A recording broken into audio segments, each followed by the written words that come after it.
நம்பவும் முடியல, இப்படியெல்லாம் நடக்குமா அப்படின்னு சொல்லி. இப்படி வந்த தெய்வத்துக்கு, தன்னுடைய உயிரை காப்பாற்றிய அந்த மதுரை மீனாட்சி என்னும் அந்த தெய்வத்திற்கு ஏதாவது செய்யணுமேன்னு யோசிக்கிறாரு. ராத்திரி முழுக்க அவர் தூங்கவே இல்லை. அடுத்த நாள் காலையில பாத்தீங்கன்னா நேரே போய் எங்க நிக்கிறாருன்னா மதுரை மீனாட்சி அம்மன் கோயில்ல நிக்கிறாரு. அப்போ அர்ச்சகர்கள் எல்லாம் என்ன அப்படின்னு கேட்குறாங்க. அப்போ நடந்தது எல்லாம் சொல்றாரு. இந்த மாதிரி நடந்து போச்சு அப்படின்னு சொல்லிட்டு எல்லாருக்குமே மெய் சிலிர்த்து போகுது.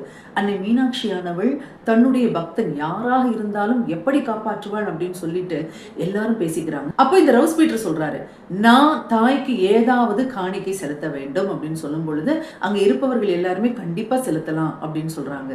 ரவுஸ் பீட்டர் செலுத்தின காணிக்கை என்ன தெரியுமாங்க? தங்கத்தினால் ஆன நவரத்தினங்களால் இழைக்கப்பட்ட ஒரு அழகான பாதணி. இந்த பாதணியை எடுத்துட்டு அவர் மதுரை மீனாட்சி அம்மனுக்கு அதை காணிக்கையா செலுத்துறாரு. இந்த சம்பவத்துக்கு அப்புறமா இன்னும் மீனாட்சி அம்மன் மேல அவருக்கு அவ்வளவு